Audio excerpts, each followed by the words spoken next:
우리가 마가복음 1장을 읽으면서 예수님의 세 가지 중요한 사역에 대해서 나누었습니다.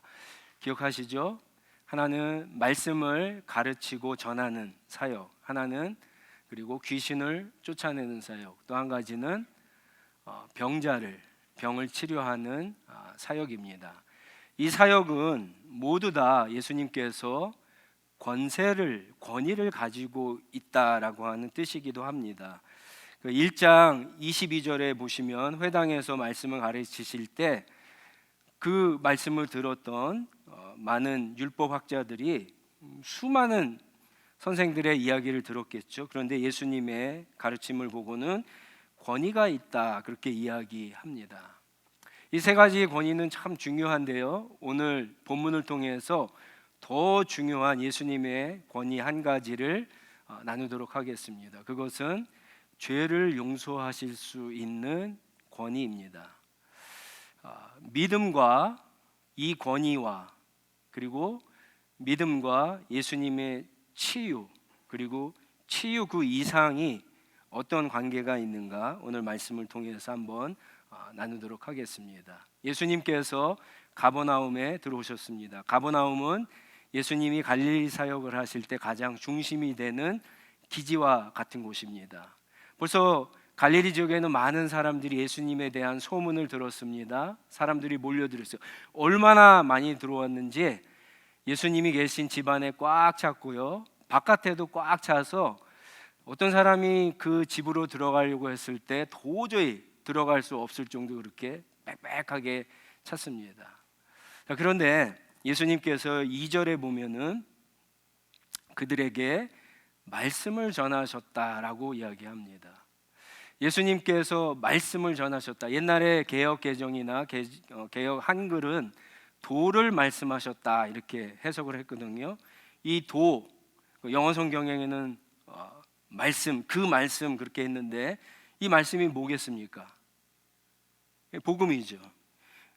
마가가 지금 1장 14절에서 이야기했던 하나님 나라 복음을 그들에게 가르칩니다. 이게 가장 중요한 사역이기 때문에. 근데 예수님이 말씀을 가르치실 때 항상 어떤 일들이 발생하죠. 발생을 했습니다. 예수님이 집안에서 가르치실 때 집 바깥에서 어떤 일이 발생했는데요, 4명의 사람이 중풍병에 걸려서 움직이지도 못하는 그 한 사람을 침상에 메고 온 겁니다. 그런데 집 안으로 들어갈 수 없으니까 사실은 보통 사람이면 포기하고 돌아가야 되는데 돌아가지 않고 지붕으로 올라가서 지붕을 뜯어내고 뚫고 그리고 줄을 달아서 예수님 앞에 그 중풍병 환자를 내려놓았습니다. 자, 여러분 어떠세요? 좀 감이 오세요? 지금 어떤 상황인지.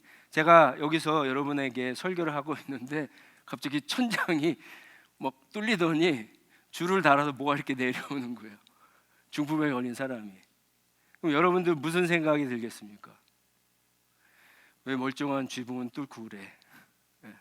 그렇게 생각할 수도 있고, 왜 위험하게 시루에 저렇게 해? 그런 생각도 할 수 있어요. 그런데 예수님의 생각은 좀 달랐습니다. 예수님은 그걸 보시고 그들의 믿음을 보셨다라고 이야기하고 있습니다. 5절에 보시면 그들의 믿음. 이 그들이 누굴까요? 첫 번째 포인트입니다. 그들이 누굴까요? 그들. 두 가지, 객관식으로 두 가지를 여러분에게 말씀드리겠습니다. 하나는 중풍병 환자를 메고 왔던 4사람. 1번 같죠, 답이?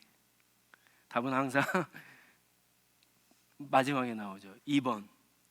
중풍병 환자를 메고 왔던 4사람 플러스 중풍병 환자.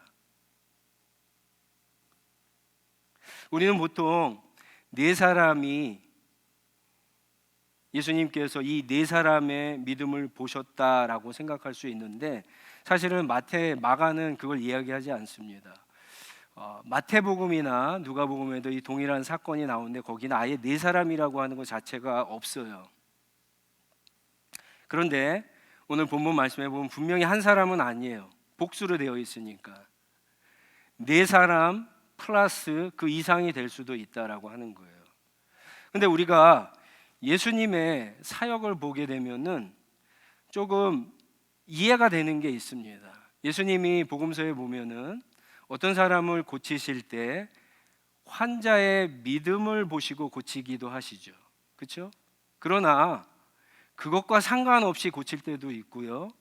심지어는 이 사람 그 환자의 믿음이 아니라 이 사람의 부모나 이 사람의 동료의 믿음을 보시고 고치기도 합니다.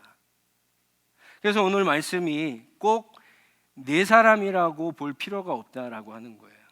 오히려 플러스 중풍병 환자라고 생각해도 여기에서 우리에게 주시는 뜻이 참 많이 있습니다. 믿음이라고 하는 단어가 이 마가복음에서 처음 나옵니다. 여기에 성경을 읽다가 처음 나오는 단어들을 중요하게 보셔야 됩니다. 물론 예수님께서는 들어올 수 없어서 지붕으로 올라와서 지붕을 걷어내고 구멍을 뚫어서 내린 그 행동을 믿음이라고 분명히 보셨겠죠.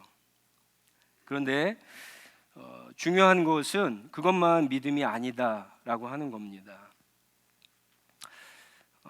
사실은 오늘 이 말씀을 쭉 보시면 한 사람의 믿음을 얘기하는 것은 아닙니다. 이 공동체의 믿음을 이야기하는데 네 사람 플러스 그 이상의 공동체의 믿음을 이야기하는데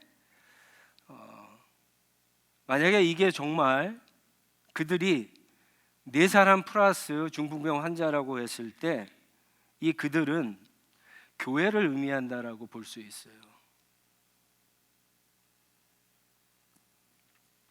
여러분, 교회가 해야 되는 가장 중요한 것이 뭐죠?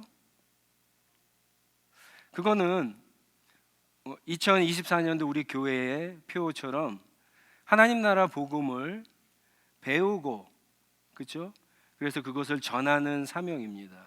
근데 그것뿐만 아니라 교회는 그런 것을 통해서 한 영혼을 주님께로 인도하는 것이 교회가 해야 될 가장 중요한 일입니다. 왜 그러냐면은 제가 지금 여러분에게 설교를 하고 있지만 여러분들이 나가서 전도를 하면서 많이 경험했지만 내가 아무리 말을 잘하고 설교를 잘한다고 해서 어떤 사람이 내 이야기를 듣고 그리스도인이 되는 것은 아닙니다. 어떤 사람이 그리스도인이 되는 것은 전적인 하나님의 역사, 성령의 역사입니다. 그러나 내가 할 수 있는 것은 그 사람에게 복음을 전할 수 있는 거고 그 사람을 예수님께로 인도할 수 있는 겁니다. 사실 우리는 이런 생각을 많이 합니다. 내 남편, 내 아내, 내 자식, 내 부모 함께 신앙생활하는 지체들이 왜 이렇게 믿음이 없지? 라고 하는 생각을 보통 합니다. 왜 이렇게 예배에 빠지지? 왜 이렇게 성경 공부를 하지 않지? 왜 기도하지 않지? 왜 큐티하지 않지? 왜 새벽 기도하지 않지? 왜 봉사하지 않지? 라고 하면서 저를 포함해서 여러분들은 다 그 사람들의 믿음을 이야기하지만 여러분, 교회 안에는 우리 주변에는요 믿음이 있지만 이 중풍병자처럼 믿음이 있지만 주님께 가야 되는 방법을 몰라갖고 가지 못하는 사람들도 있을 수 있어요. 내가 주님에 대한 복음을 듣고 주님을 만나야지만 이 중풍병이 고침받을 수 있다라고 하는 것을 알지만 내가 할 수 없어갖고 그냥 누워있는 사람들이 있다라고 하는 거예요. 우리의 가정 안에도 있고요. 심지어 매주 같이 신앙생활하고 있는 이 교회 안에, 이 공동체 안에도 그런 사람이 있다라고 하는 거예요. 그러니까 우리는 상대방의 믿음을 보면서 저 사람의 믿음이 왜 그럴까라고 생각하기 전에 나는 과연 믿음이 있는가를 한번 생각해 봐야 됩니다. 나는 믿음이 있어서 그런 사람들이 눈에 보이고 그런 사람들을 도와서 그런 사람들을 메고 주님께로 인도하고 있는가라고 하는 거예요. 이 네 사람의 믿음 플러스 이 중풍병자의 믿음은요, 분명한 것이 있어요. 이들이 사람들이 많아갖고 집으로 돌아가지 않고 지붕으로 올라가서 다른 방법을 강구해서 마침내 예수님을 만났다라고 하는 것은 예수님만 중풍병을 고칠 수 있다라고 하는 확신이 있었기 때문에 그렇습니다.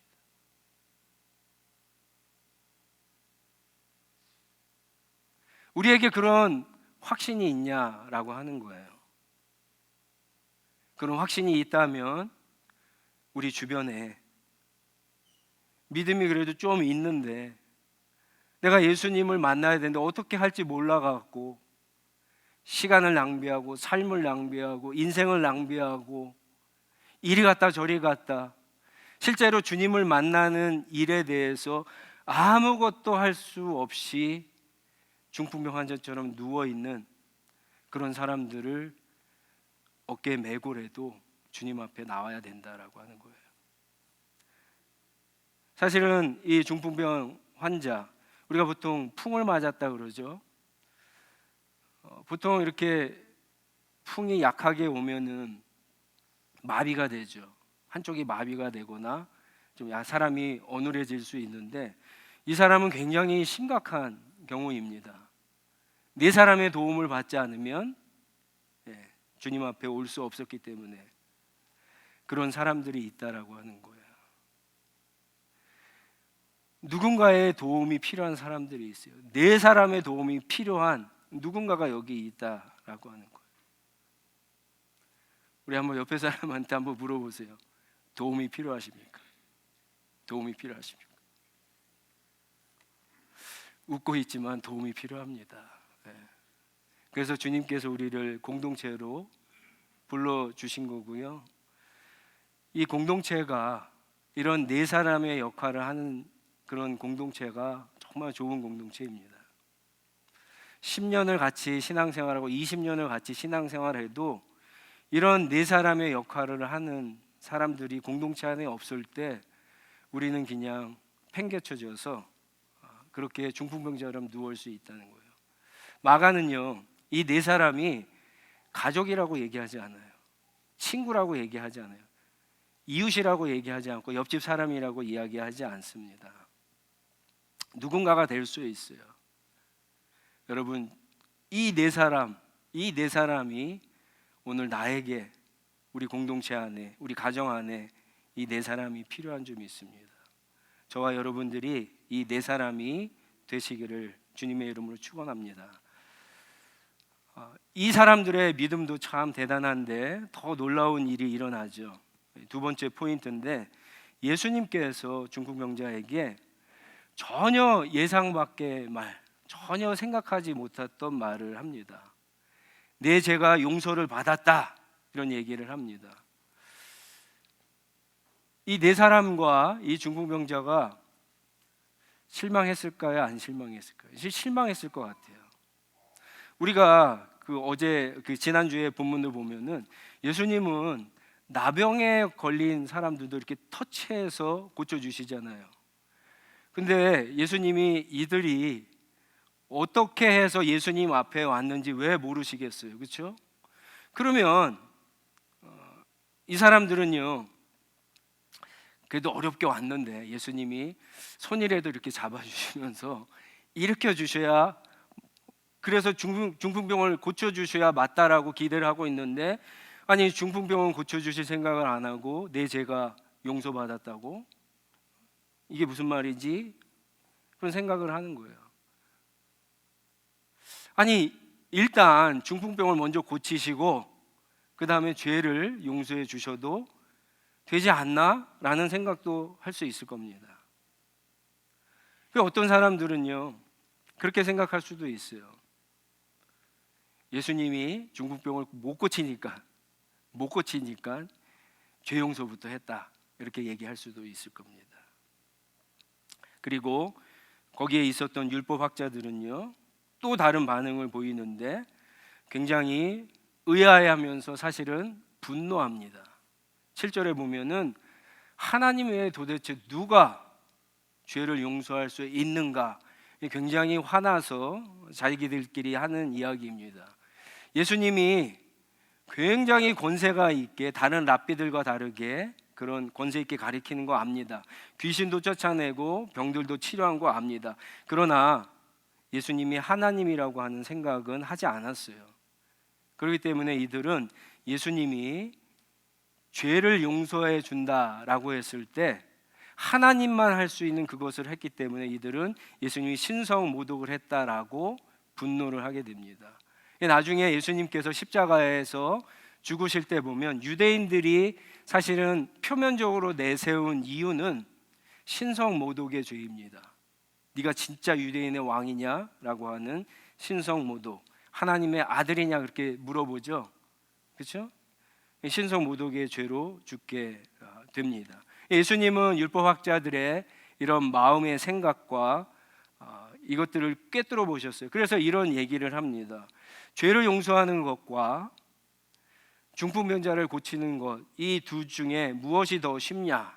이렇게 질문을 하시죠. 여러분들은 어떠세요? 뭐가 더 쉬울 것 같아요? 중풍병자를 고치는 것과 죄를 용서하는 것과 뭐 생각해 볼 필요 없죠. 아니 누구나 말로 죄를 용서했다고 할 수 있잖아요. 다 할 수 있는 거예요. 근데 중풍병을 고치는 것은 누구나 할 수 있습니까? 아무도 못해요. 이건 여기 있는 분들 아무도 못합니다. 중풍병을 고치는 거는요 결과가 확실하기 때문에 내가 중풍 환자에게 깨끗하라 그렇다고 해서 일어나지 않으면 고친 게 아니기 때문에 결과 불명하기 때문에 쉽지 않은 일입니다. 그러나 말로 죄를 용서하는 것은 결과가 모르잖아요. 죄 용서받는지 안 받았는지 모르잖아요. 제가 여러분들에게 죄 용서 받았습니다 그러면은 누가 알아요? 그걸 아무도 모르잖아요. 누구나 할 수 있는 말이에요. 예수님께서는 사람들의 생각을 아시고 사람들이 생각하기에 더 어려운 것을 고쳐주시는 거예요. 이제는 고쳐주시는 이유가 이제 10절에 나와 있죠. 예수님이 중풍병 환자를 고치면 그것보다 더 어렵지 않은 죄를 용서해 주시는 것은 예수님이 할 수 있다 없다? 할 수 있다라고 하는 거예요. 많은 사람들은 거기에 다 갇혀 있는 거예요. 그러니까 예수님이 중풍병 환자를 고쳐주심으로 10절에 인자가 땅에서 죄를 용서하는 권세를 가지고 있음을 보여주신 겁니다. 사실은 우리 생각에는 중풍병이 고치기 더 어려운 거지만 예수님의 입장에서는 성경을 조금 알고 있는 사람들의 입장에서는 죄를 용서받는 것이 훨씬 어려운 겁니다. 이거는 아까도 얘기했지만 확인도 할 수 없을 뿐더러 여러분 얼마나 많이 하나님 앞에 예배를 드리고 얼마나 많이 성경을 읽고 얼마나 많이 봉사를 하고 얼마나 많은 직분을 가지고 헌신을 하고 얼마나 많이 봉사를 해야 죄 용서를 받고 구원을 받을까요? 기준이 있습니까? 없어요.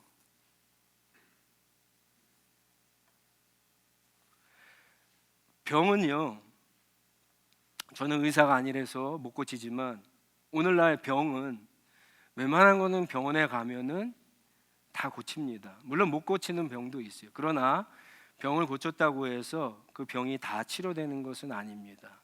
또 다른 병에 걸릴 수 있고 재발될 수도 있는 거예요. 그러나 죄는 다릅니다. 죄를 치료받는 것, 죄를 용서받는 것은 다른 문제입니다. 죄는 병원에 가도 치료가 되지 않아요. 약국에 가도 치료가 되지 약이 없습니다. 죄는 오직 하나님만, 예수님께 가야만 치료받을 수 있는 거예요.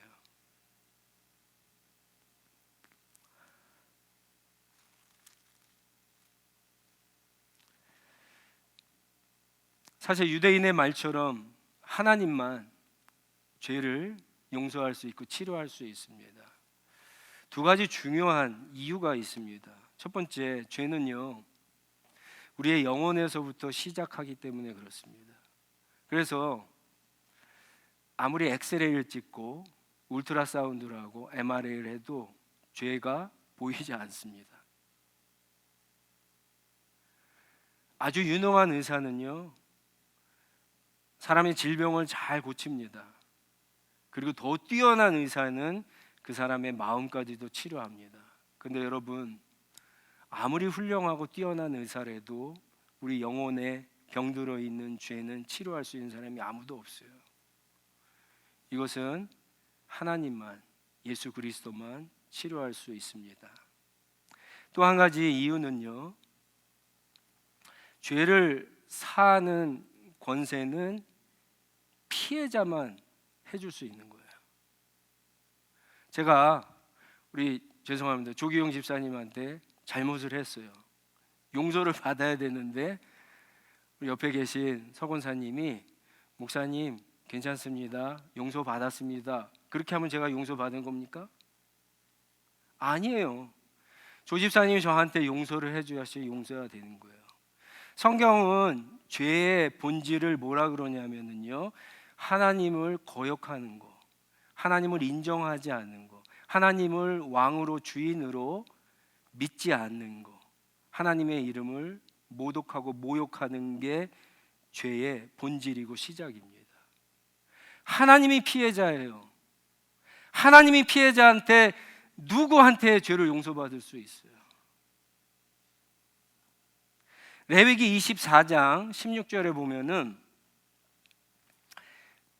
이 율법학자들이 예수님을 신성모독으로 모는 이 성경 구절이 바로 이겁니다. 거기에 보면은 하나님을 모독한 죄는 죽음이라고 하는 형벌을 받아야 된다, 돌로 쳐서 죽여야, 그렇게 율법이 이야기하고 있습니다. 그래서 이들은 예수님을 표면적으로 나중에 죽이게 됩니다. 근데 여러분, 놀라운 것은 이 죄의 형벌은 없어지지 않는 거예요. 아무리 용서를 하더라도 이것은 다 죄값은 치러야 되는 겁니다. 그래야지 완전한 용서가 되는데 우리는 그 죄값을 치를 수도 없는 존재들이에요. 예수님은 피해자이지만 그 죄값까지도 다 치르신 분이세요. 내가 죄를 사할 수 있는 권세가 있다라고 하는 이 말 속에는 내가 이제 너희를 대신해서 십자가에서 죽고 부활함으로 너의 죄의 형벌을 다 없애주겠다라고 하는 뜻도 되는 거예요. 세상에 이런 분이 어디 있습니까? 세상에 누가 이렇게 우리를 용서해 주시는 분이 어디 있어요? 아무리 인간이라고 할지라도 용서하기가 어려울 뿐더러 용서를 해줘도 그 사람이 그러면 너가 죄를 졌으면 죄에 대한 당연한 대가를 받고 와, 그러면 내가 용서해 줄게, 이렇게 얘기하는 게 상식적이지 않습니까? 근데 그거조차도 주님께서 하셨다라고 하는 거예요. 10절에도 또 처음 나오는 단어가 나오죠. 인자라고 하는 단어예요. 인자가, 이거는 다니엘서 7장 13절에 있는 말씀을 인용한 건데, 구약에서 메시아를 이야기할 때 아주 중요한 표현입니다. 그리스도가, 예수가, 우리가 지금 마가복음 1장 1절에 뭐라 그랬습니까? 복음은 뭐라고요? 예수가 하나님의 아들이고 그리스도인다라고 하는 것을 시작했잖아요. 지금 그것을 증명해 가고 있는 거예요, 마가가. 그런데 그리스도라고 하는 그분이, 인자가, 구약에서 얘기한 그 그리스도가 땅에서 죄를 용서할 수 있는 권세를 가졌다라고 하는 것을 지금 보여주시겠다라고 하는 거예요. 여러분, 되게 아이러니하죠? 그러면 누가 신성모독을 하고 있는 걸까요? 예수님이 지금 신성모독을 하는 거예요? 아니면 예수님이 그리스도이시고 죄를 사해 주실 수 있는 하나님의 아들인데 이분을 믿지 않는 율법학자들이 신성모독을 하는 겁니까?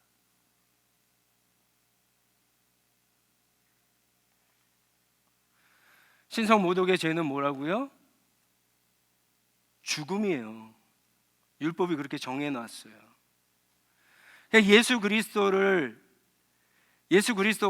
예수님이 그리스도이시고 하나님의 아들이고 죄를 사해 줄 수 있는 권세를 가진 분이라는 것을 믿지 않으면 그게 신성모독이에요. 그래서 다 죽는 거예요. 그러나 그분을 믿는 사람은요, 죽어도 그 죽음을 대신 예수 그리스도께서 죽으시고 부활 승리하셨잖아요. 그래서 영원히 죽지 않게 되는 겁니다. 이게 성경이 말하는 복음입니다.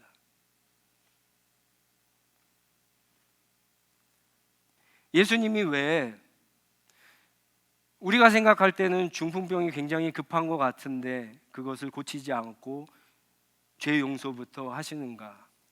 우리가 알 수 있겠죠. 예수님이 생각한 것과 우리가 생각하는 것의 중요도와 긴급성이 완전 다릅니다. 여러분, 우리 모두는 다 병에 걸렸거나 걸린 사람입니다. 어떤 사람은 질병 때문에 고생하실 거예요. 어떤 사람은 말은 안 하고, 아까도 우리가 도움이 필요하십니까? 그랬을 때 웃고 있었지만 웃는 게 웃는 것이 아닐 수도 있어요. 마음에 병이 있는 분들이 계세요. 더 나아가서는 우리 모두는 영혼의 죄라고 하는 병에 걸린 사람들입니다.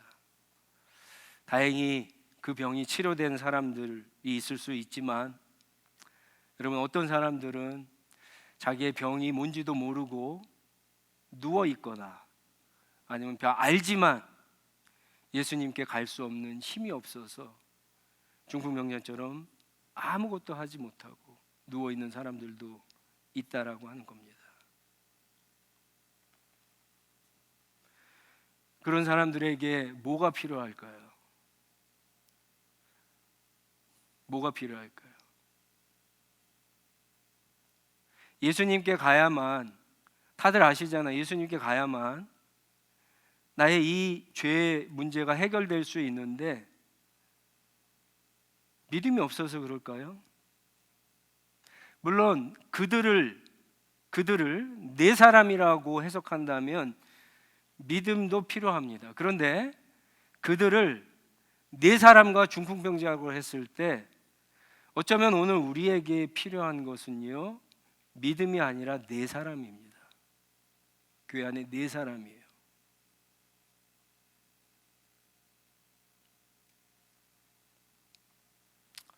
주님 앞에 나아가서 우리의 죄를 자복하고 정말 주님을 만나고 싶고,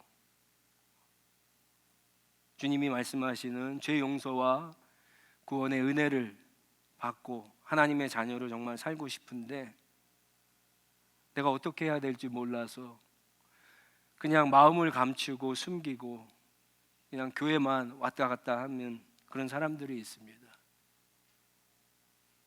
자신을 속이고 마치 중풍병자처럼 누군가의 도움을 기다리는 사람이 가정 안에도 있고 교회 안에도 있다는 거예요.